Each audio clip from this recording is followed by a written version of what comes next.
mohon kepada Allah Subhanahu Wa Taala diterima, dimakbulkan oleh Allah Subhanahu Wa Taala. A'udzubillahi minasyaitonirrajim. Bismillahirrahmanirrahim. Alhamdulillahirabbil alamin wassalatu wassalamu ala asyrafil anbiya'i wal mursalin wa ala alihi washabbihi ajma'in. Rabbi shrah li sadri wa yassir li amri wa hlul 'uqdatam min lisani yafqahu qawli. Raditu billahi rabba wa bil islami dina wa bi Muhammadin sallallahu alaihi wasallam nabiyya wa rasulah. Allahumma salli ala sayyidina Muhammad wa ala alihi wa sahbihi wa baraka wa sallam. Alhamdulillahirabbil alamin. Yang saya kasihi pengurusi Gema Nur Iman, Puan Husniati, dan juga yang saya kasihi juga Bonda Akiyah selaku moderator Gema Nur Iman majlis kuliah pada pagi ini, dan juga tuan-tuan, puan-puan, datuk-datuk, datin-datin, para guru, para asatizah, dan juga ibu-ibu, ayah-ayah, muslimin muslimat, hadirin hadirat yang dikasihi oleh Allah Subhanahu Wa Taala. InsyaAllah pagi ini kita akan berkongsi berkenaan dengan iaitu kalam, kunci menjiwai kalam Tuhan. Jadi sebelum tu kita berkongsi berkenaan dengan iaitu satu kisah daripada sahabat Nabi SAW yang bernama Usaid bin Hudair, yang mana beliau merupakan perwira di dalam medan perang. Jadi para sahabat sekiranya kalau si Usaid ni dia tak keluar daripada medan perang, dia akan penuhkan masanya hidup dengan Quran. Dia akan penuhkan masanya untuk membaca Al-Quran. Dan beliau suka membaca di saat orang lain tengah tidur, iaitu ketika malam yang sunyi. Ketika waktu malam lah. Di saat manusia tengah tidur, di keheningan malam, beliau pun membaca Al-Quran.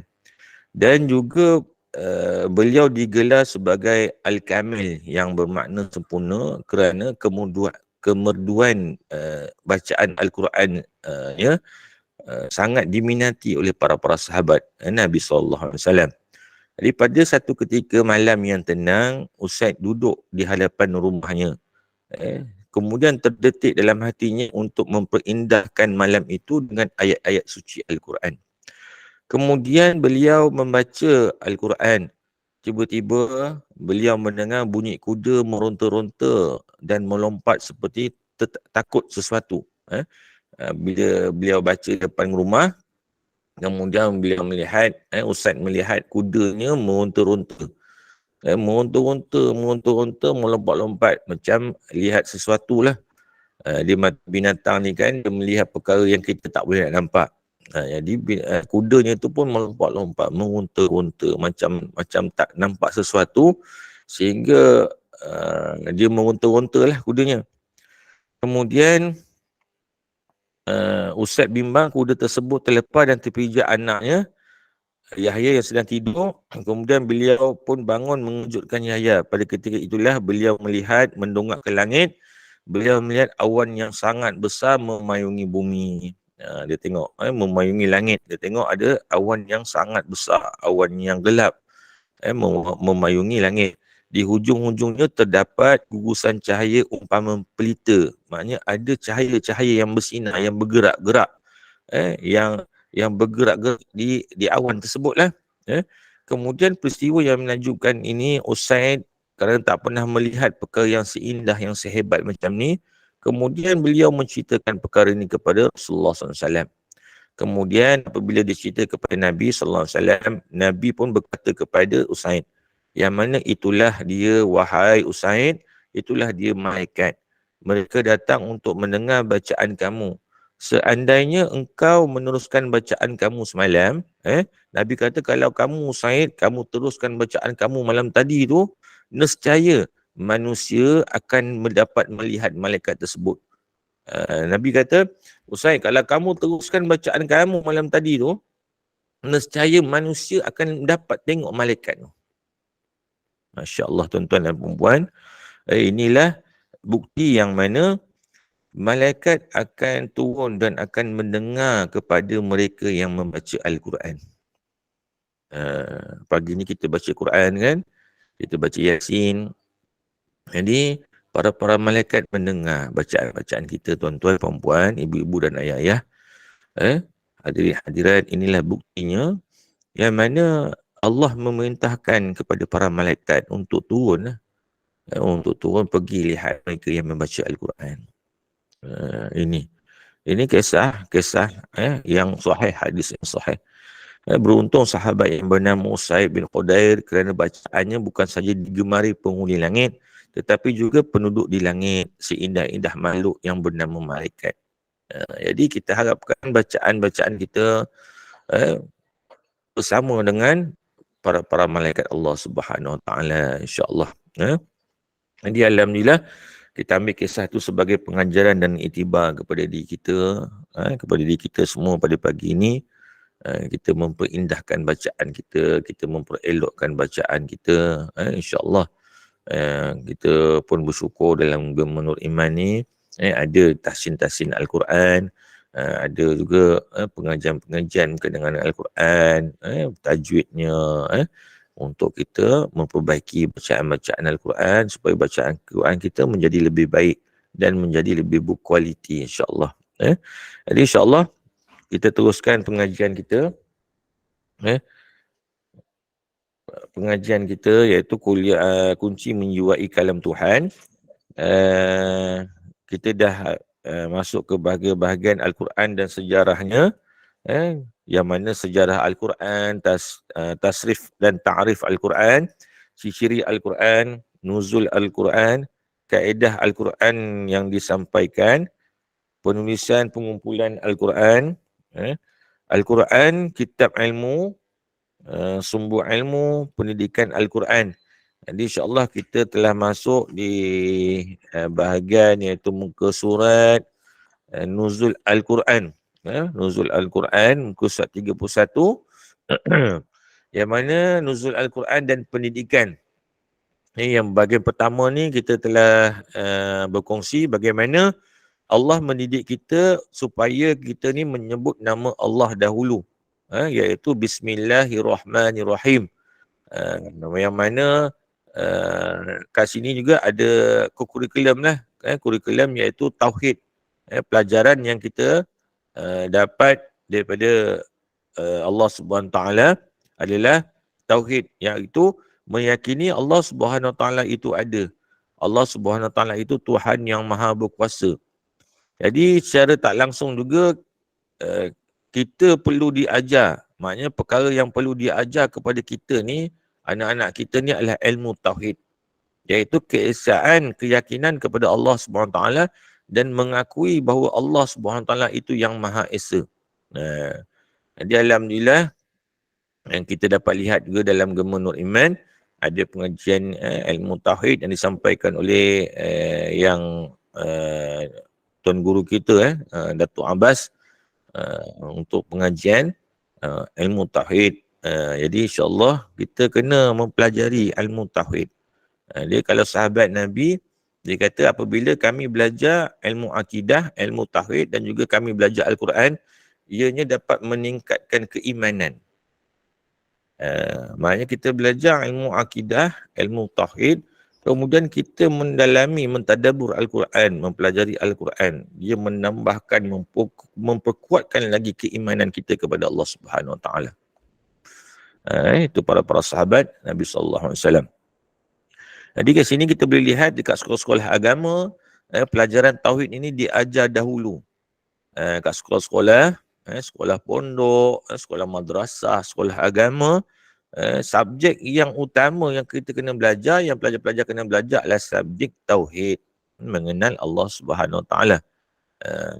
Kita dapat kenal nabi-nabi, kita dapat kenal para malaikat Allah Subhanahu Wa Taala. Kita dapat mengenali iaitu beriman kepada hari kiamat, hari akhirat tu macam mana, perjalanan kiamat tu macam mana, perjalanan padang mahsyar tu macam mana, bagaimana perjalanan di alam barzah macam mana. Alhamdulillah sama juga di dalam Gemenur Iman kita ada kat sini macam mana kita nak menghayati perjalanan-perjalanan hari kiamat, macam mana kita nak menghayati perjalanan alam barzah tu macam mana. Jadi itu termasuk dalam keimanan, dalam kita punya iman kita dalam menuju ketakwaan kepada Allah Subhanahu Wa Taala. Okey. Jadi kita lihat yang kedua, pelajaran yang kedua dapat dipetik daripada peristiwa Al-Quran adalah pengajaran dan pembelajaran yang dilakukan secara berperingkat. Maksudnya Al-Quran ini tuan-tuan dan perempuan diturunkan secara berperingkat. Yang mana lebih kurang 23 tahun Al-Quran ini diturunkan secara peringkat-peringkat. Maksudnya kitab-kitab lain diturunkan sekaligus. Tetapi kitab Al-Quran diturunkan secara berperingkat. Kerana apa? Ini adalah pendidikan, iaitu dalam mengajar, kita kena mengajar sedikit demi sedikit, secara ansur-ansur. Macam para guru dan para asatizah, kita kan belajar sedikit-sedikit. Kita tak boleh nak belajar satu kitab terus. Okey, untuk kelas, untuk kuliah ni kita belajar terus satu kitab, tak boleh. Sebab apa? Kita tak dapat nak memahaminya. Kita tak dapat nak memaham. Jadi, kita kena belajar mengikut peringkat demi peringkat. Maknanya ada cara-caranya, ada dia punya sukatan-sukatannya, ada silibusnya untuk kita mudah memahaminya. Okey. Kemudian yang ketiga, kita dapati terdapat kaedah pendidikan yang dipanggil talaqi dan musyafahah. Nabi menerima Al-Quran daripada Allah Subhanahu Wa Taala melalui perantaraan malaikat Jibril. Bagi menyampaikan ayat-ayat Al-Quran itu, Nabi Jibril membacanya dahulu. Kemudian selepas itu Nabi mengikuti bacaan itu. Bagi memantapkan hafazan, malaikat Jibril datang pada setiap bulan Ramadan bagi bertadarus Al-Quran dengan Nabi di Masjid Nabawi, Madinah. Jibril membaca dan Nabi menyemak. Kemudian Nabi membaca dan Jibril pula menyemak. Ini contoh-contoh yang diambil, kaedah yang diambil oleh penghafal Quran, oleh tahfiz Quran, madrasah Al-Quran, pendidikan Al-Quran, bagaimana kita nak maknanya kaedah yang dipanggil talaki dan musyafahah, memperbaiki bacaan, kita semak balik. Macam guru akan semak bacaan pelajar, bagaimana sebutan hurufnya, bagaimana mahrasnya, adakah baik, adakah sebutannya elok, adakah sebutannya menempati hukum tajwid tu. Jadi insya-Allah inilah kaedah mengajar dan belajar Al-Quran dan pelajaran lain daripada bahasa asing. Kita pelajari Al-Quran di rumah guru. Guru membaca dahulu, kemudian murid mengikuti bacaan guru. Selepas itu murid membaca dan guru membetulkan sekiranya ada kesalahan. Ini kaedah membaca yang saya maklumkan tadi. Maknanya sekarang ni kita dah mudah dah. Dulu-dulu kita kena pergi rumah ustazah, rumah ustaz. Sekarang ni dah mudah dah. Secara online pun kita dah boleh belajar. Alhamdulillah, tahniahlah kepada ustazah yang mana yang menyumbang ilmu dalam Gemah Nur Iman, memperbetulkan bacaan-bacaan ibu-ibu kita, ayah-ayah kita untuk menjadi lebih baik. Bacaan Quran ni sentiasa kita meningkatkan kualitinya, sentiasa meningkatkan mutu bacaan. Kadang-kadang saya pun kadang-kadang insyaAllah saya semak juga bacaan mak saya. Betul, bacaan mak saya. Kadang sebutan huruf ta tu memang kena betulkan lah. Memang kadang-kadang memang susah sikit. Tapi kita kena perbaiki bacaan. Macam kita dah ada ilmu, kita perbetulkan dengar bacaan anak-anak, dengar bacaan cucu-cucu, panggil anak, panggil cucu kita. Cuba baca surah suruh baca surah Al-Ikhlas, baca yang pendek-pendek lu, yang sikit-sikit lu. Kemudian kita boleh buat halaqah Quran untuk memperdengarkan bacaan Quran masing-masing. Kita boleh buat macam tu, insya-Allah. Kemudian demikian juga dengan pelajaran lain seperti pelajaran hadis. Guru membaca dulu matan hadis supaya didengari oleh murid. Macam tu juga kita belajar hadis. Maknanya guru akan membaca matan hadis. Kemudian pelajar pun akan dengar. Selepas itu guru membaca dan murid mengikut bacaannya. Akhirnya baru murid membaca dan guru mendengar serta membetulkan bacaan sekiranya ada kesalahan. Pengajian hadis, kalau kita belajar hadis pun kita akan pengajian dia macam tu. Kerana kita membaca matan hadis tu. Kemudian guru akan menilailah bacaan kita dan membetulkan bacaan kita. Begitu juga dengan pelajaran lain, contohnya pelajaran fiqh. Dalam pelajaran ini terdapat doa-doa dan istilah-istilah Arab yang perlu disebut dengan betul. Contohnya bacaan tahiyat dalam solat. bacaan yang betul. Macam mana kita nak baca bacaan yang betul dalam solat. Baru-baru ni alhamdulillah Gabungan Iman ada ustazah pengajian bab fiqh ibadah, iaitu saya tengok ialah pengajian berkenaan dengan darah lah, haid, apa semualah, nifas, apa semua tu. Jadi insya-Allah maknanya kita kena tengok sebutan-sebutan sebutan-sebutan tu kena baca dengan betul lah. Kemudian guru perlu membaca dahulu supaya didengari dan diikuti oleh murid. Begitu juga dengan nama-nama najis seperti mughalazah, mutawassitah, mutawassitah. Dia bukan ta tu, dia ta. Mutawassitah. Dengan mutawassitah. Dia ta, dia beza ta dengan huruf ta. Kemudian mukhaffafah. Mukhaffafah. Jangan muhaffafat pula. Dia ta tu, dia ta marbutah, tukar kepada ha. Guru perlu menyebut dengan betul mengikut bacaan bahasa Arab yang fasih. Begitu juga sebutan darah haid. Haid. Dia haid.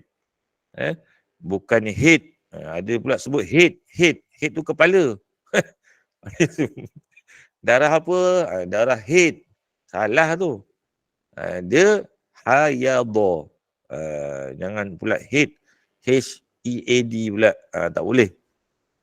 Kemudian ini memerlukan kaedah talaki dan musyafahah, iaitu guru menyebutnya dengan betul mengikut kalimah Arab, kemudian disebut pula oleh murid. Sekiranya sebutan murid tidak betul, guru wajib perbetulkan, kerana semua ini adalah istilah syarak. Maknanya istilah syarak. Dia punya nama-namanya kena mengikut dengan betul, supaya pelajar-pelajar kita, maknanya tuan-tuan, puan-puan, ibu-ibu dan ayah-ayah dapat menyebut dengan betul. Kemudian berkenaan dengan 7 qiraat.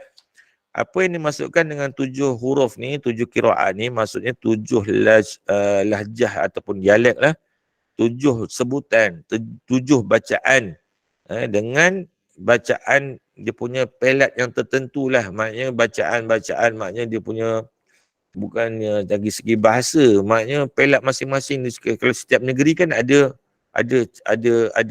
apa ni, logat. Logat. Dipanggil logat Melakanya macam mana, logat Peraknya macam mana, logat Kedahnya macam mana, logat Negeri Sembilan ni macam mana, logat Terengganu macam mana. Jadi itu yang dikatakan qiraat ataupun bacaan-bacaan yang mana masa Nabi terima Al-Quran daripada Malaikat Jibril, Nabi rasa susah nak sampaikan Al-Quran ni kepada orang Arab, kerana orang Arab ni banyaknya puak-puak dan kabilah-kabilah. Jadi masing-masing mempunyai pelat masing-masing lah. Masing-masing mempunyai logat masing-masing. Jadi Nabi meminta Jibril memohon kepada Allah SWT supaya Al-Quran dapat dibaca dengan pelbagai jenis bacaan. Akhirnya Jibril memberitahu kepada Nabi SAW, Al-Quran dapat dibaca dengan 7 jenis bacaan. Ini mengikut kepada As-Sabuni daripada tahun pada 1985. Rasulullah SAW memberitahu para sahabat, Al-Quran dapat dibaca dengan lahjah Arab yang berlainan. Jibril berkata kepada beliau, Inna Allah ya'muruka an taqra'a ummatakal Qur'ana ala sab'ati ahrufin fa ayyuma harfin qara'u faqad asabu. Maknanya Jibril berkata sesungguhnya Allah Subhanahu Wa Taala menyuruh kamu membaca Al-Quran kepada umatmu dengan 7 huruf, iaitu 7 jenis bacaan. Mana-mana bacaan yang mereka baca semuanya betul. Ini maknanya yang mempelajari ilmu-ilmu Al-Quran berkenaan dengan qiraatul Quran. Alhamdulillah lah kat sini mungkin ada ustaz-ustazah ataupun qari-qari yang mempelajari berkenaan qiraat. Kadang-kadang kita boleh lihat imam-imam kalau dalam bulan Ramadan dia akan bawa bacaan warsh. Warsh. Kadang macam dia baca, kita kalau dalam kita riwayat An Asim, Tariqah Asyatibi, kita bacaannya macam biasa, Alhamdulillahirrabbilalamin, Ar-Rahmanirrahim, Maliki Yaumiddin. Dia ada Maliki, Ma tu di 2 harakat, tapi ada setengah bacaan, dia ma tu satu harakat. Maliki yaumiddin, maliki yaumiddin. Kat situ. Kemudian katanya lagi, inna hadzal qur'ana unzila ala sab'ati ahrufin faqra'u ma tayassara minhu. Sesungguhnya Al-Quran ini diturunkan dengan 7 huruf jenis bacaan, lalu bacalah mana-mana yang mudah daripadanya.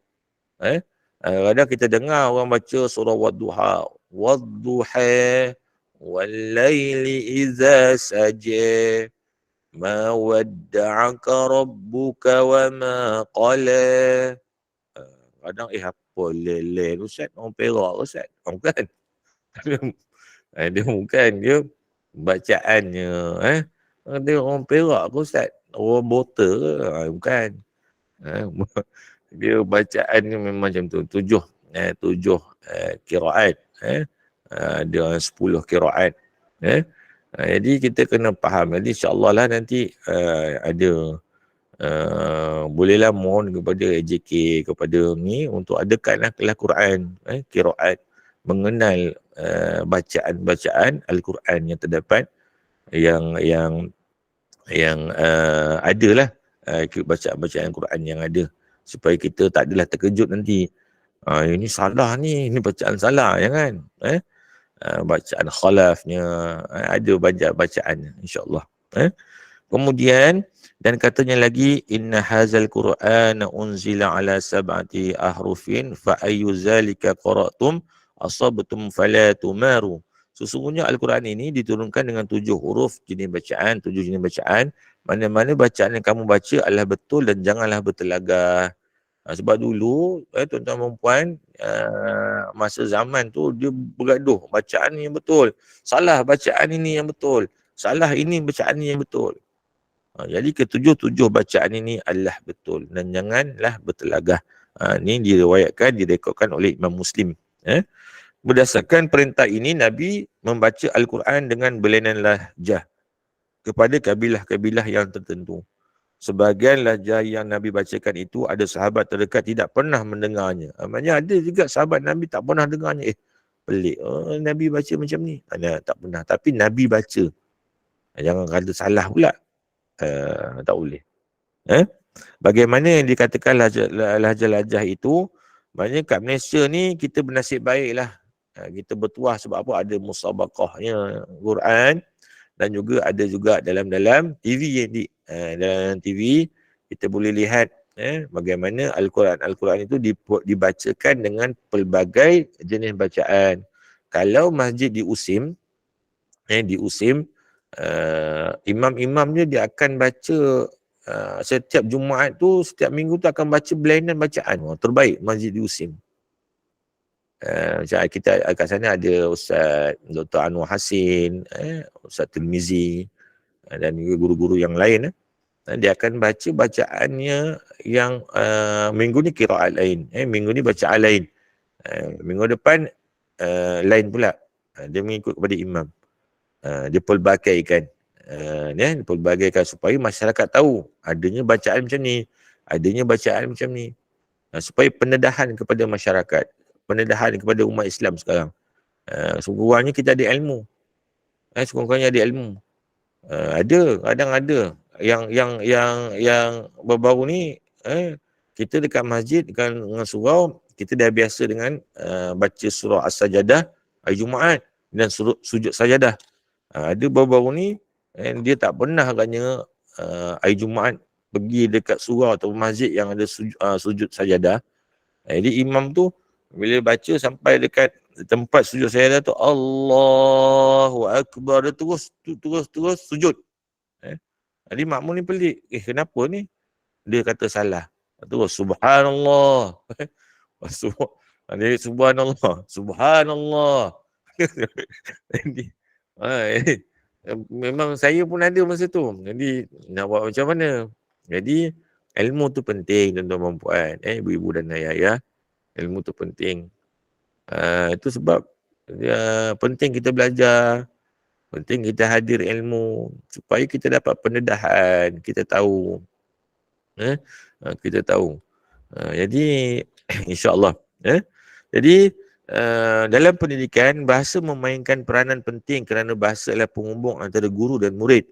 Ini berlaku dalam beberapa keadaan. Yang pertama, untuk murid sekolah-sekolah rendah tadika, guru perlu bercakap dalam bahasa kanak-kanak. Ini kaedah-kaedah lah, kaedah-kaedah. Dalam keadaan lain, murid yang baru berpindah biasanya tidak memahami dengan sepenuhnya bahasa dan logat di tempat baru.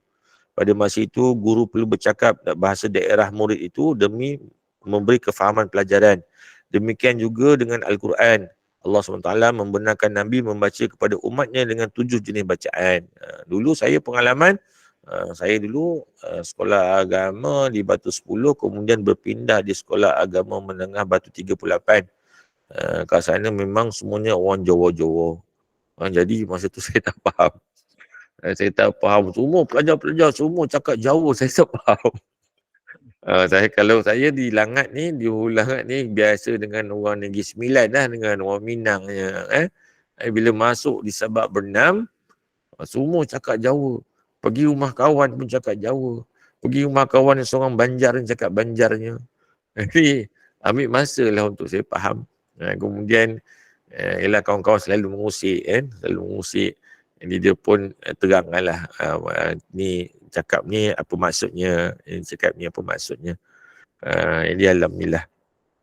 Okey, kita teruskan kepada peristiwa nuzul Al-Quran, muka surat 36 yang mana di kitab ni. Nuzul Al-Quran adalah peristiwa turunnya Al-Quran. Maksudnya bagaimana Al-Quran itu diturunkan. Nuzul Al-Quran yang kita bincang adalah perkara berkaitan peristiwa Al-Quran diturunkan pertama kalinya, iaitu Gua Hira pada malam 17 Ramadan semasa Nabi SAW berumur 40 tahun. Ini yang kita tiap-tiap tahun dan tiap-tiap bulan Ramadan, kita selalu menyambut nuzul Al-Quran. Tapi kita kena faham, kita kena menghayatinya. Apa tu 17 Ramadan? Apa tu nuzul Al-Quran? Kita kena tahu dia punya sirahnya macam mana. Ini dikatakan pertama kali diturunkan di Gua Hira. Ini saya nak kongsikan di Gua Hira ni.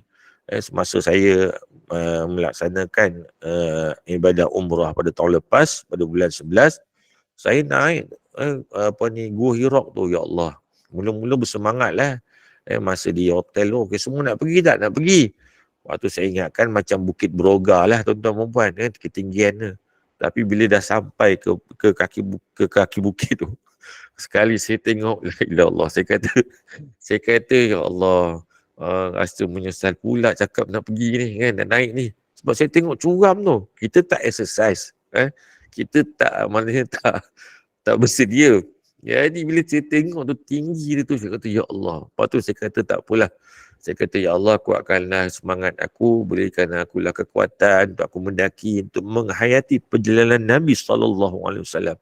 Jadi alhamdulillah kat situ Allah bagi saya kekuatan. Masa tu saya sempatlah call orang rumah saya. Saya buat video call orang rumah saya. Saya kata, dia kata abang takut ni. Kalau abang tergolek ke, abang tak sempat nak jumpa, abang minta maaf banyak. Orang rumah saya pun dah menangis. Kenapa bang? Abang tak pernah naik bukit tinggi macam ni. Sebab curam. Sebab curam. Curam, memang curam. Saya pun call, video call orang rumah. Tengok muka anak lu. Saya kata abang rasa macam nak terbalik ni. Kaki dah macam krem. Memang betul tuan-tuan perempuan, ibu dan ayah. Pertama kali saya naik. Dan alhamdulillah saya dapat masuk dalam Gua Hira tu. Solat sunat 2 rakaat dalam tu. Memang bersesak-sesak. Bersesak-sesak, tapi saya cuba juga, saya rendah juga. Jemaah yang lain kat atas katalah, Ustaz boleh tak tu Ustaz? Ustaz boleh tak? Boleh tak? Orang pun tak mampu nak pergi tu. Tapi saya kata, tak apalah, aku nak rasa, nak tengok kat dalam Gua Hira tu macam mana. Nak rasa macam mana Nabi, Nabi ni mewahyu, maknanya Nabi duduk kat situ macam mana keadaannya. Kita nak merasakan, kita nak menjiwai. Tapi tuan-tuan perempuan, saya nak ceritakan dia punya kecuraman tu lah. Kecuraman tu bukannya calang-calang lah. Memang kalau kita macam ke belakang sikit, memang tu golek lah. Memang tak ada tali, tak ada. Saya turun tu dah gelap, dah malam. Saya naik petang, sempat solat maghrib di pertengahan bukit, solat maghrib berjemaah. Menghadap suasana tu, Masya Allah, Tabarakallah, Masya Allah, memang keindahan yang sangat-sangat indah lah. Memang kita lihat memang sana gunung ganangnya berpasir-pasir, tanah kita tengok, tapi cantik. Macam Jabal Uhud tu kita tengok, kenapa Jabal Uhud tu ada di syurga, kita tengok keindahan dia. Memang tengok tak adalah pokok, tak adalah hijau, tapi indahnya, Masya Allah. Itu kita dapat lihat kebesaran Allah, ciptaan Allah ni. Kita tak boleh nak expect, nak jangka dia punya keindahan, dia punya, Masya Allah, kebesaran Allah Subhanahu Wa Taala. Okey. InsyaAllah kita teruskan. Maknanya pada masa itu Nabi berumur 40 tahun. Kemudian Nabi sedang beribadat seorang diri di Gua Hira. Peristiwa ini dirakamkan dalam Sahih Al-Bukhari dalam bab Badul Wahyi. Aisyah melaporkan wahyu pertama yang diturunkan kepada Rasulullah SAW ialah Ar-Ruqyah As-Sadiqah, iaitu mimpi yang benar. Mula-mula wahyu yang pertama ni mimpi, Nabi mimpi. Kemudian barulah mimpi itu menjadi benar. Kemudian mimpi itu menjadi benar.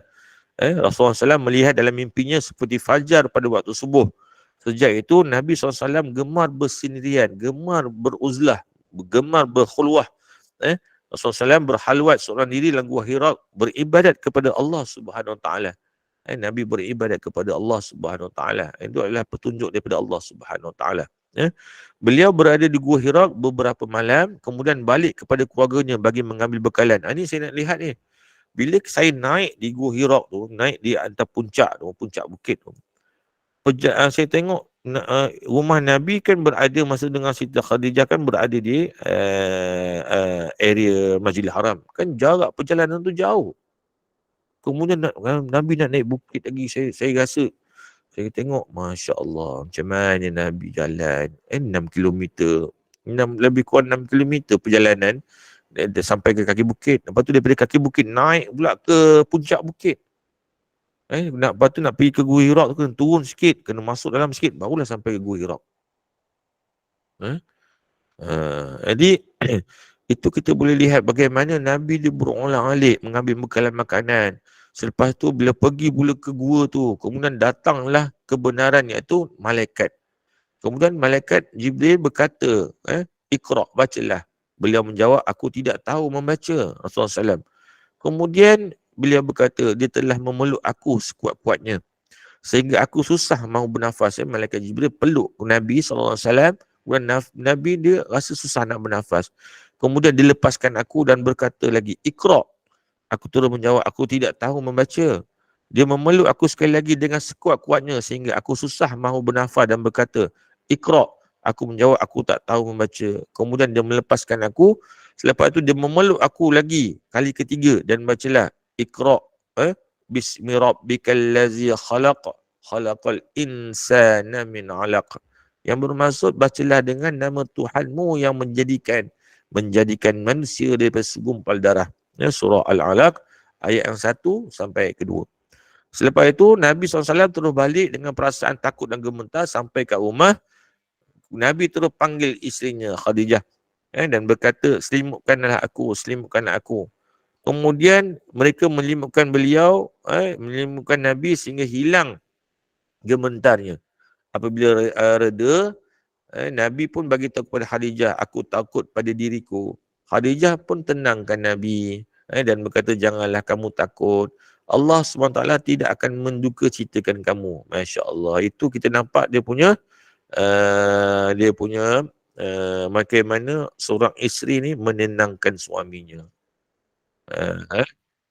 Ni isi-isi akhir zaman ni lain pula. Bila selimutkanlah kan, bila suami minta selimutlah sendiri bang. Jadi kita sebagai isteri, tenangkanlah suami. Ini dah akhir ni pula lain pula. Pandai-pandailah bang, jangan. Ni pengajaran kepada kita lah. Kat sini dapat pengajaran banyak. Pengajaran banyak. Bagaimana kasih sayang seorang isterinya menyediakan bekalan. Kita tengok. Suami kita nak pergi berkebun, ada tak kita sediakan bekalan. Abang nak pergi mana bang? Abang nak pergi kebun jap, nak tengok pisang. Ada masak apa-apa, pandai-pandai lah bang, singgahlah kedai Kia tu, belilah apa-apa. eh, eh, Jangan, Masya Allah. Buatlah apa-apa. Buatlah apa-apa sikit. Air teh ke, biskut ke. Biskut. Buatlah apa-apa sikit. Adakan adalah makanan sikit untuk suami. Sebab pahala. Pahala sangat. Isteri yang solehah. Sebelum suami nak pergi kerja, sediakan sikit. Sediakan roti pun tak apalah. Sediakan roti bang, saya tak dapat nak sediakan nasi lemak, saya beli roti RM1 boleh lah bang. Roti RM1 tak apalah ya, RM1 pun RM1 lah. Setiap apa yang abang makan ni dapat pahala. Setiap kita gigit, suami tu gigit roti tu makan, masuk dalam mulut, dapat pahala. Dapat pahala. Kita kena macam tu, hidupkan suasana macam tu. Ini tak. Abang nak makan kedai mana? Abang nak makan kedai nasi kerabu. Kau nak makan kedai mana? Saya nak makan roti canai. Lain-lain kedai pula. Okey. Jadi insyaAllah itu pengajaran kita dapat lah. Pengajaran kita dapat. Menurut pendapat ulama yang disepakati, inilah wahyu pertama berupa ayat Al-Quran diturunkan kepada Nabi Muhammad SAW. Tengah masak nasi goreng ni Ustaz. Okey, Masya Allah, sambil masak nasi goreng, sambil tu juga dengar kuliah. Alhamdulillah, mudah-mudahan nasi goreng tu jadi sedap. Jadi sedap insyaAllah. Okey, peringkat nuzul Al-Quran. Menurut Syekh Muhammad Ali As-Sabuni pada tahun 95, kebanyakan ulama salaf berpendapat ayat Al-Quran diturunkan secara 2 peringkat. Kita masuk sikit. Secara 2 peringkat. Peringkat pertama daripada Lauh Mahfuz ke langit dunia. Dan peringkat kedua daripada langit dunia kepada Rasulullah SAW. Pada peringkat pertama, Al-Quran diturunkan sekaligus 30 juzuk. Manakala pada peringkat yang kedua, Al-Quran diturunkan sedikit demi sedikit kepada Nabi selama 23 tahun melalui perantaraan Malaikat Jibril AS. Maknanya, peringkat pertama daripada Lauh Mahfuz ke langit dunia. Peringkat kedua daripada langit dunia kepada Nabi. Ada 2. Maknanya, pada peringkat pertama tu, maknanya yang diturunkan, Al-Quran diturunkan pertama kali ke Lauh Mahfuz, kemudian ke langit dunia. Maknanya terus turun 30 juzuk. Manakala peringkat kedua diturunkan kepada Nabi daripada langit dunia tu diturunkan sedikit-sedikit selama 23 tahun. Kemudian menurut pendapat Az-Zaqani dalam kitabnya Manahil Al-Urfan jilid 1, Al-Quran diturunkan dalam 3 peringkat. Iaitu peringkat pertama daripada Allah SWT ke Lauh Mahfuz, peringkat kedua daripada Lauh Mahfuz ke langit dunia, dan peringkat ketiga daripada langit dunia kepada Nabi Muhammad SAW. Ini pendapat yang kedua. Kemudian ulama mutakhirin mengatakan Al-Quran diturunkan terus daripada Allah SWT kepada Nabi Muhammad SAW secara beransur-ansur, bermula pada malam Lailatul Qadar dalam bulan Ramadan sehingga akhir. Menurut mereka, hadis yang direkodkan oleh Ibnu Abbas menceritakan peringkat-peringkat nuzul Al-Quran itu terputus sanadnya. Oleh itu, ia tidak dapat dijadikan hujah. Kedua, Baitul Aizah yang dikatakan terletak di langit dunia tidak dapat ditunjukkan di mana tempatnya. Ini menambahkan kekeliruan kepada orang awam. Cukup dengan meyakini Al-Quran diturunkan daripada Allah SWT kepada Nabi Muhammad secara beransur-ansur melalui Malaikat Jibril AS. Maknanya pendapat-pendapat ni bukannya kita tak boleh nak pakai, bukannya kita nak tolak. Maknanya pendapat-pendapat ni hanya pendapat daripada ulama-ulama berkenaan dengan Al-Quran. Maknanya kita boleh juga menerima pendapat Al-Quran diturunkan oleh Allah SWT daripada Lauh Mahfuz ke langit dunia. Kemudian daripada langit dunia kepada Nabi Muhammad SAW melalui perantaranya Malaikat Jibril AS selama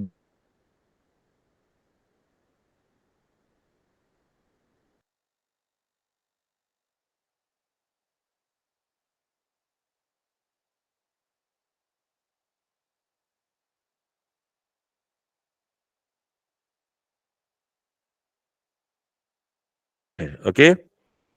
Jadi insyaAllah kita teruskan sedikit berkenaan dengan bilakah Al-Quran diturunkan. Al-Quran diturunkan pada malam Lailatul Qadar, iaitu pada malam 17 Ramadan, ketika Nabi sedang beribadat di Gua Hira dan ketika Nabi umurnya 40 tahun. Ketika Nabi umurnya 40 tahun. Al-Quran menjelaskan peristiwa itu dalam beberapa ayat dan surah yang berbeza. Yang pertama adalah iaitu surah Ad-Duhan ayat ketiga. A'udzubillahi minasyaitonirrajim. Inna anzalnahu fi lailatin mubarakah. Inna kunna munzirin. Sadaqallahul azim. Sesungguhnya kami turunkan iaitu Al-Quran pada malam yang penuh barakah. Yang kedua, surah Al-Qadr ayat yang pertama, a'udzubillahi minasyaitonirrajim.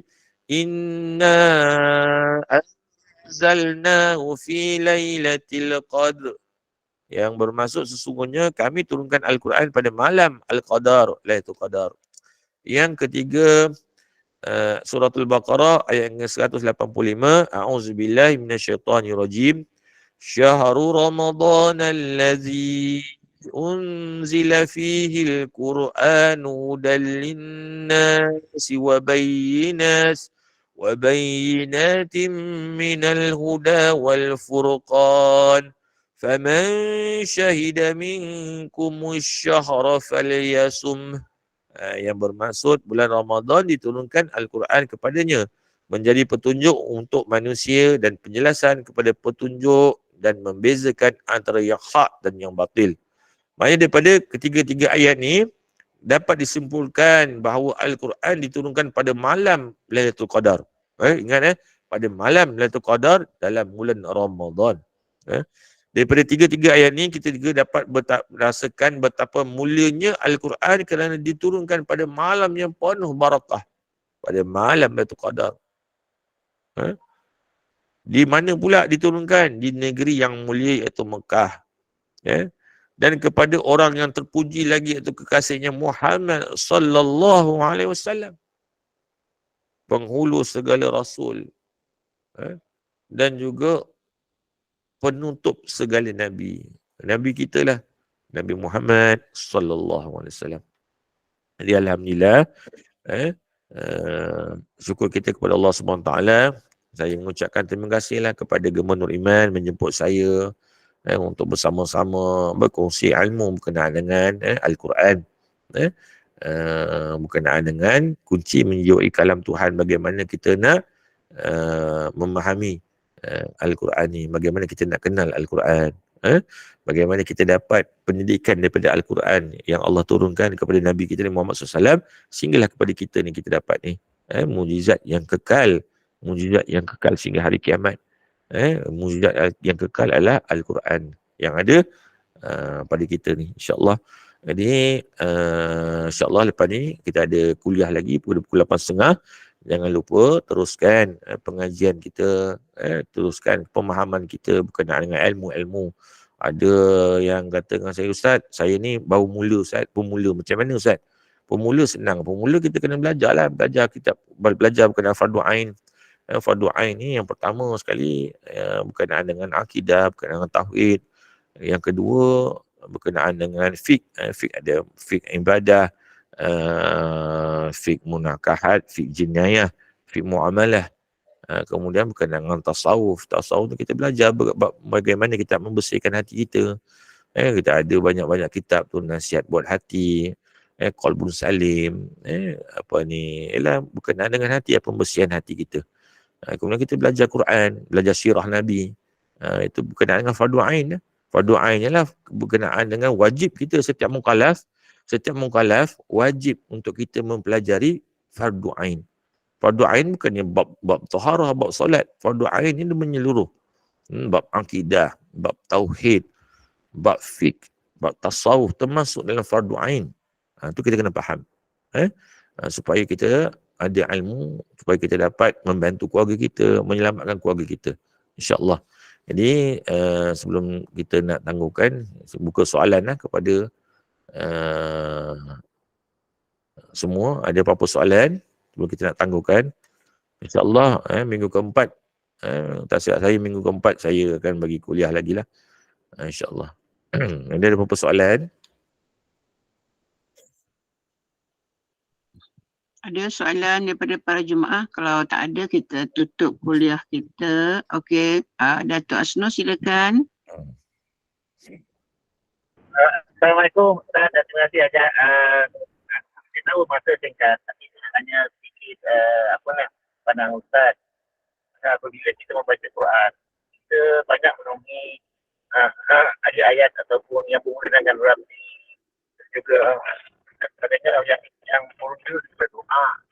Jadi sebenarnya dalam Quran ni kadang dia sebahagian. Kalau kita ambil sebagai doa harian, kita boleh ke Ustaz takut nanti benda tu macam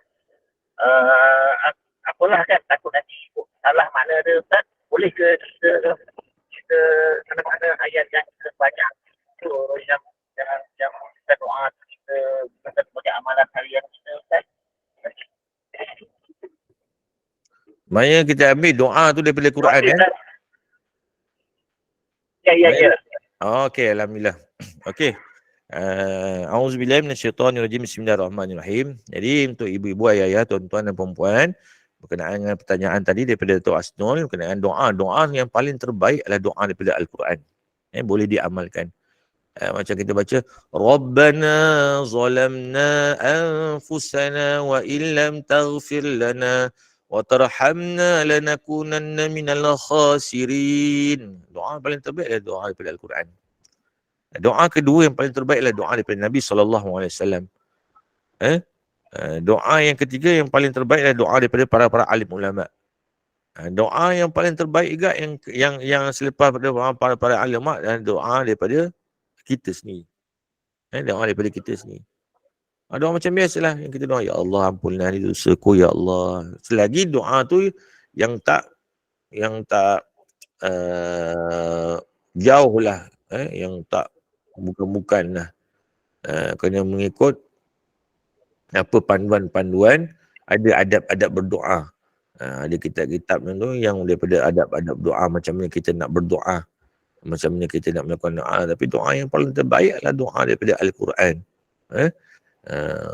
Macam Rabbana, untuk penyejuk mata untuk keluarga kita, Rabbana hablana min azwajina wa zurriyatina qurrata ayun waj'alna lil muttaqina imama, untuk menjadikan amalan kita dalam harian kita. Okey Ustaz. Sama Datuk, insya-Allah amalkan. Doa yang terbaik memang doa daripada Al-Quran. Insya-Allah. Jadi apa lagi soalan? Silakan kalau ada jemaah yang ingin mengajukan soalan pada Al-Fadhil Ustaz, silakan.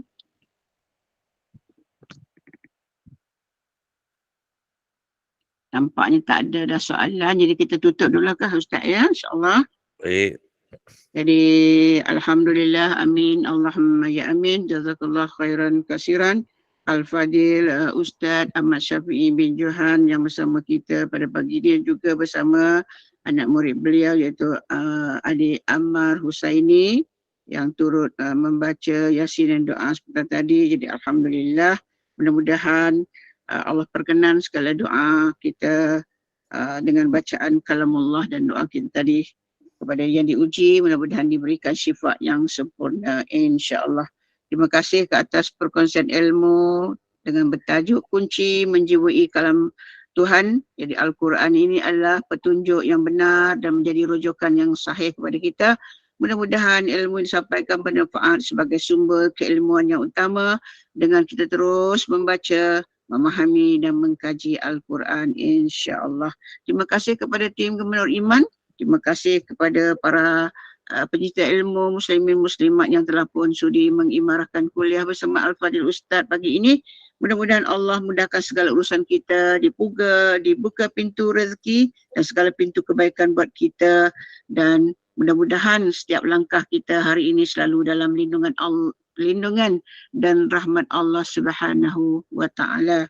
Kuliah kita seterusnya ialah pada pukul 8.30 pagi. Kita akan bersama dengan Imam Masjid Negara Al-Fadhil Ustaz Muhammad Nazri bin Haji Mustaqim dengan kuliah tadabbur surah Al-Baqarah. Jadi teruskan bersama dengan kuliah Gemenur Iman yang telah kita sediakan pada hari ini, dan juga tidak lupa pihak Gemenur Iman merakamkan sanah helwah selamat menyambut ulang tahun kelahiran kepada jemaah yang menyambutnya hari ini.